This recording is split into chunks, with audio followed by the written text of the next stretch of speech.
There won't be a wedding, but the real drama is only getting started. The Facebook alert chimed at 2:52 a.m., though I was already wide awake, staring at the dark ceiling and wondering why my fiancée Harper still wasn't home. Her bachelorette party should have wrapped up hours earlier.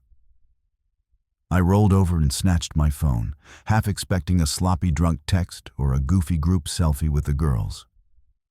Instead, the screen delivered a punch straight to the gut. There was Harper, my partner of 8 years, the woman I was supposed to marry in 4 days. Perched on some stranger's lap, inside O'Malley's pub in downtown Bangor, Maine. Her arms were looped around his neck, cheeks glowing with booze, and something far more dangerous. The guy's face was angled away, but I caught enough. Tailored shirt, smug grin, the kind of man who walks into a room like he already owns it. The caption underneath read, "One last ride on the wild side. No regrets, single for one more night." My fingers trembled as I scrolled. Her bridesmaids were cackling in the comments. Hearts, flames, get it, queen. Her maid of honor, Chloe, had posted, "What happens at Bachelorette stays at Bachelorette." Mostly. I stared at that photo for a solid 10 minutes, while 8 years of shared life flashed behind my eyes. Late-night talks about kids, house hunting in the suburbs, growing old on the porch we hadn't bought yet. This was how she honored it. I didn't think. I screenshotted the picture, posted it to my own page with the caption, "First night of freedom," changed my status to single, and tagged everyone who needed to see it, including her father, Walter Brennan, the most buttoned-up insurance VP in the state of Maine. Then I waited. The explosion was instant. Notifications poured in like shrapnel. Friends, family, co-workers. Half the county was suddenly wide awake at 3 in the morning. Some sent crying emojis and, "I'm so sorry, man." Others just dropped popcorn gifs. At 3:18 a.m., I heard Harper's Civic screech into the driveway. The front door flew open hard enough to rattle the hinges. "What is wrong with you, Caleb?" she shrieked, storming in still wearing the tight red dress from the party, mascara streaked like war paint. "Have you lost your mind?" I was already at the kitchen table, laptop open, watching the Post rack up shares. Our little town of Ellsworth eats gossip for breakfast, and I'd just served them a 5-course meal. Wrong with me? I stood slowly. At 37, a decade in the Army, and 15 years swinging a hammer for a living had taught me how to keep my voice level even when everything inside was on fire. I'm not the one straddling some random suit 3 nights before the wedding. It was a joke. She hurled her clutch onto the counter. "God, you're so paranoid. It was harmless." Harmless? I spun the laptop toward her. "Open your legs, for the whole internet looks pretty harmless." She glanced at the screen, and the color drained from her face for half a second before the armor slammed back up. "After 8 years, you still don't trust me? That says way more about you than it does about me." "Who is he?" "Nobody. Just some guy at the bar. Chloe dared me. It was stupid and drunk and over in 10 seconds. But her eyes flicked left. Her fingers worried the hem of her dress. Classic tells. I'd interrogated enough people in uniform to know when someone was lying. My phone rang. Walter Brennan. I put it on speaker. "Caleb Reed." His voice cut like January wind. "Would someone care to explain why I'm getting phone calls at 3:30 in the morning about my daughter's extracurricular activities?" "Ask Harper," I said. She snatched the phone. "Daddy, it's nothing. Caleb's having some kind of meltdown. It was just a dumb picture." "A dumb picture that's been shared 400 times, I cut in. "Bangor Daily News just picked it up. Congratulations, sweetheart. You're trending." Her face went the color of old snow. "This is insane," she hissed. You're torching everything over nothing." "I'm torching everything?" I laughed, cold and empty. "You're the one who decided to grind on another man 72 hours before you promised forever." Walter's voice cracked through the speaker. "Enough. Harper, get in your car and come home, now." She stormed out, slamming the door so hard the windows shook. I sat alone in the quiet house and watched the fire spread. Old high school buddies chiming in, Army brothers sending fist bump emojis. Even Mrs. Donovan next door, 82 years old and somehow on Facebook, left a string of gasping face emojis. But as the adrenaline ebbed, a cold certainty settled in my stomach. Harper's reaction had been too big, too rehearsed, and that guy in the photo, something about the set of his shoulders, felt familiar. I was going to find out who he was. Chapter 2. Morning brought casseroles and gossip in equal measure. Mrs. Donovan showed up at 7 sharp with tuna noodle and a gleam in her eye. "Such a shame, dear," she said, barging right past me into the kitchen. Though, between us, I always thought that girl was a little too polished. And all those late nights at the office. She lowered her voice. Her car left at 5:30 most evenings, then came sneaking back around 9 or 10. Funny kind of overtime, don't you think? I filed that away and called my best friend Nate, who owns the Rusty Anchor downtown. "Bro, you broke Maine?" he answered, laughing. "Half the state's talking about it. The other half's making memes. I need a favor. Lunch today? Already got a burger with your name on it. We met at the Anchor during the lull, between lunch and happy hour." Nate slid a beer across the scarred oak bar. "Talk to me." I showed him the photo. "Look close at the guy." Nate squinted, then his eyes went wide. "No way. That's Garrett Vaughn." "Who's Garrett Vaughn?" "Regional VP at Brennan & Associates. Walter's golden boy. Drives a black Audi, thinks charm is a personality. Comes in here sometimes to wine and dine clients." The pieces snapped together like rounds in a magazine. Late nights. Panic when the photo went public. This wasn't a drunken dare. This was an affair with her boss's boss. That afternoon, I parked across from Brennan & Associates. At 5:27, Harper walked out, glanced around, then drove straight to the waterfront lofts, the kind of luxury building where rent costs more than my mortgage. 20 minutes later, she came out holding hands with the man from the photo. Garrett Vaughn. They climbed into his Audi and disappeared.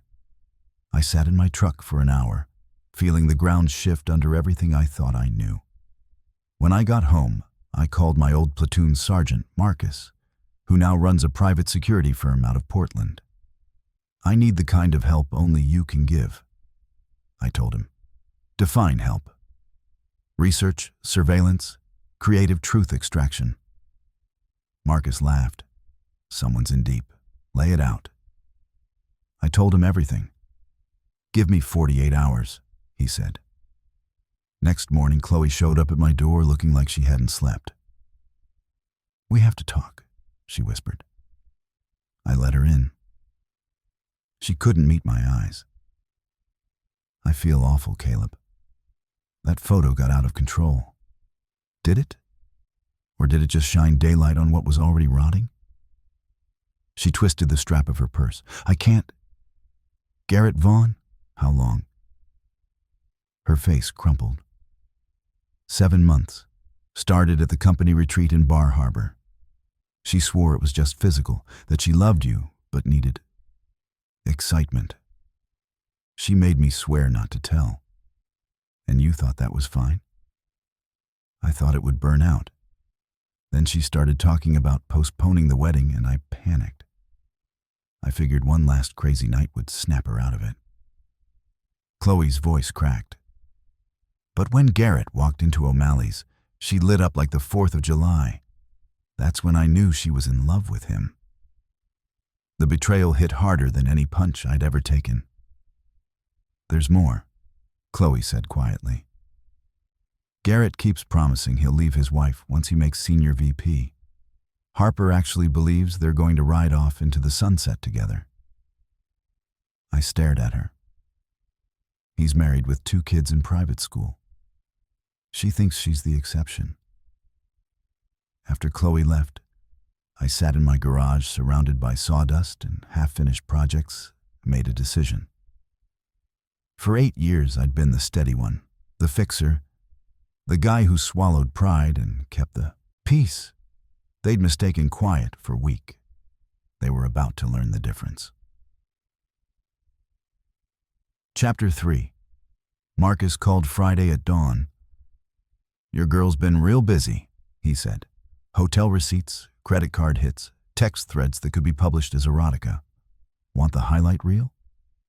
Everything. They've been hooking up twice a week for 7 months. Always the Harborview Inn. He pays cash. She buys dinner and lingerie on her card like she wants to get caught. Texts are pure fantasy.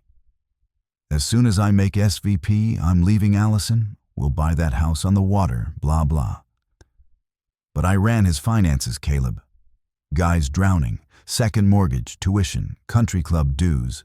He's not leaving anyone. Does Harper know? She's already apartment hunting for after the wedding gets canceled. Thinks he's her future. Marcus paused. "One more thing.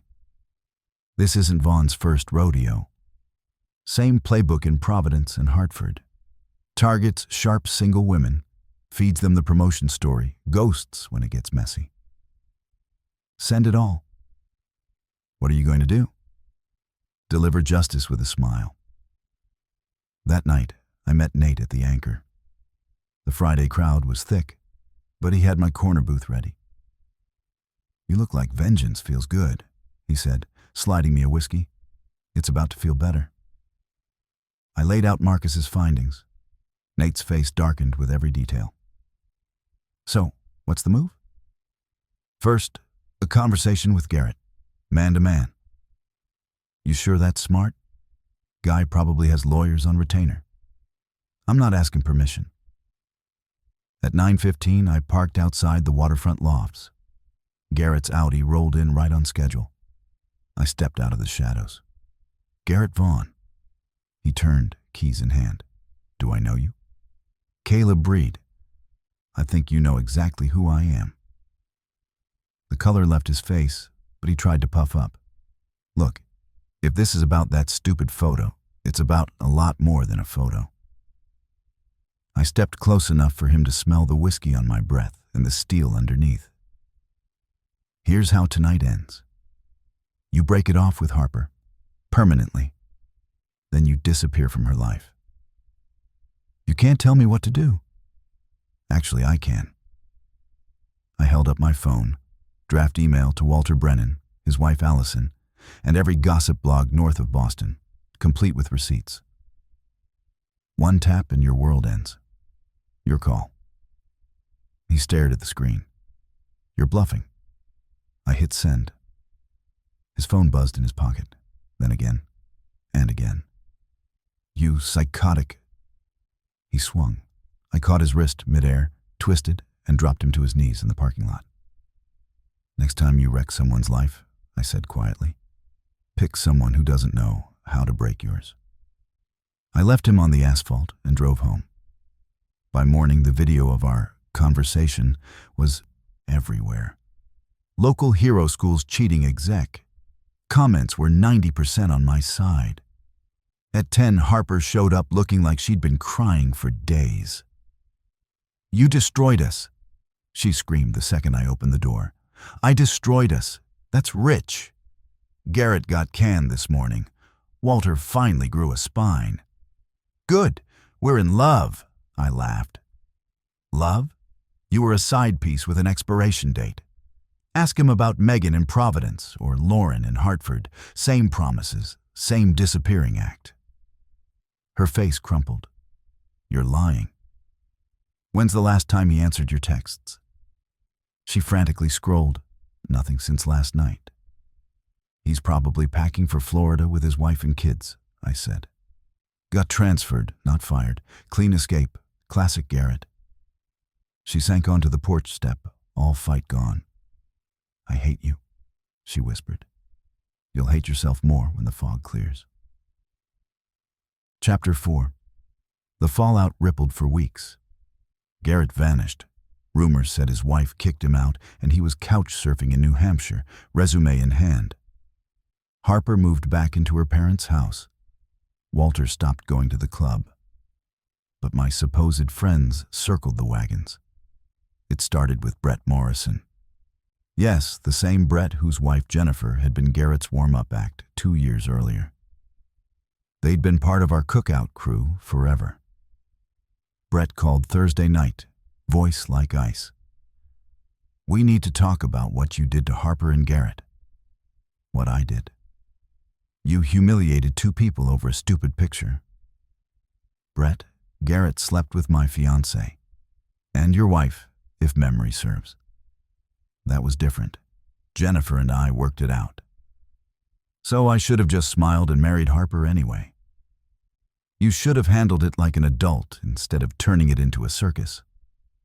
The call ended with words neither of us could take back.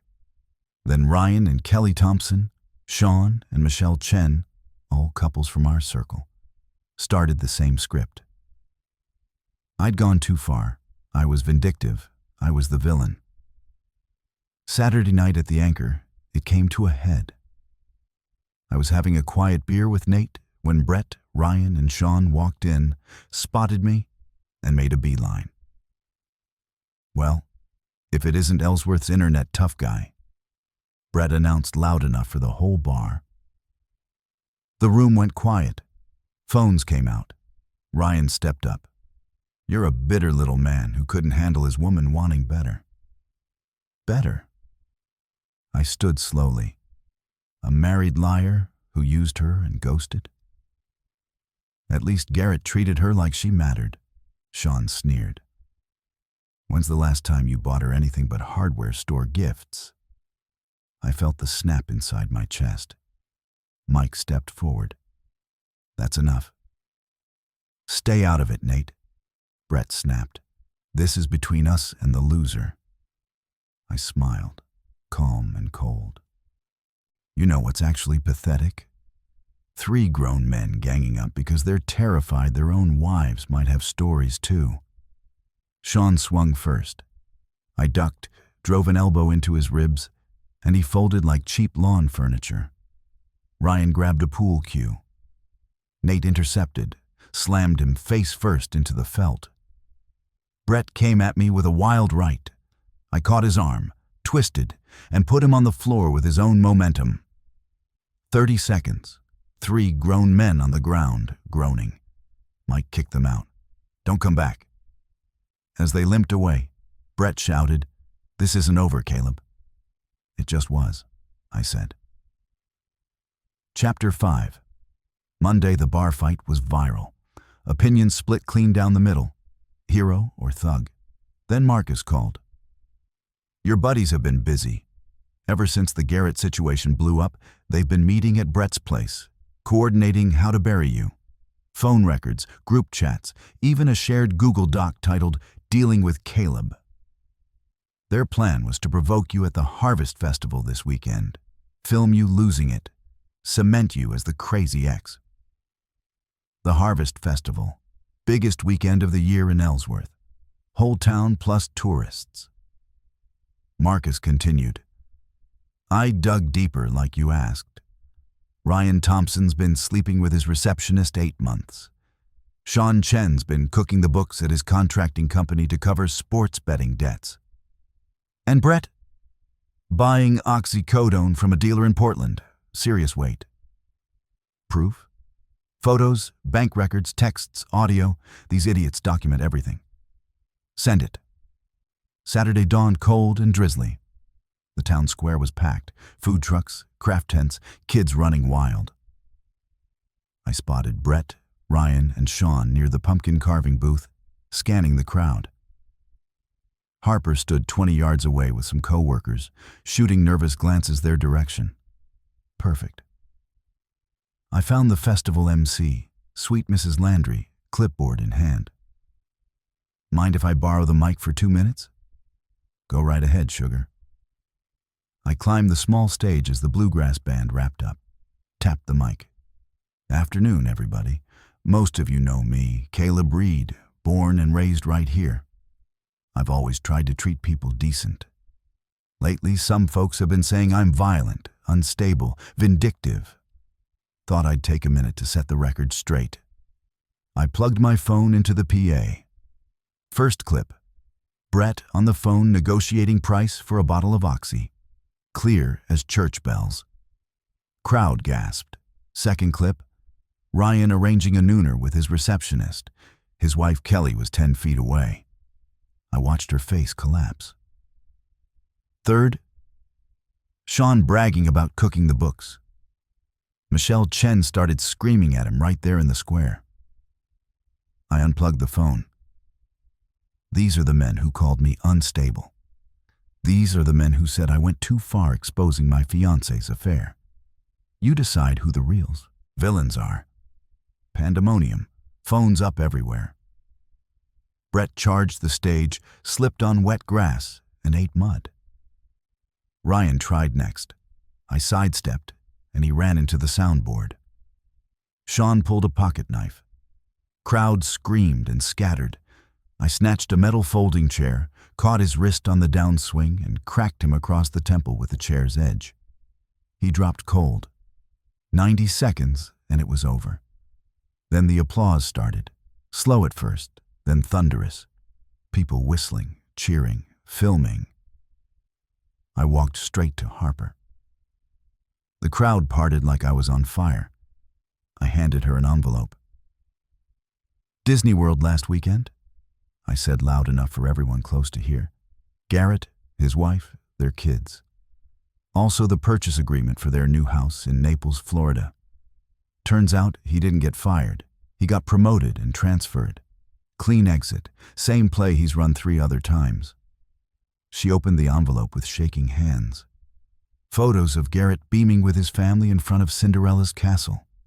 Signed paperwork for a 4-bedroom on the Gulf. Her knees buckled. He never loved you, Harper. You were just the banger chapter. She looked up, mascara rivers down her cheeks. Why are you doing this? Because you did it to me first. Only everything I just showed is true. I turned to the crowd one last time. Remember this day, Ellsworth. Remember what happens when you try to bury an honest man to protect your own dirt. Kindness isn't weakness. I walked through the cheering crowd to my truck. Sirens in the distance, but I wasn't worried. Hundreds of witnesses, video proof they attacked first, and a town that had just watched justice get served Maine style.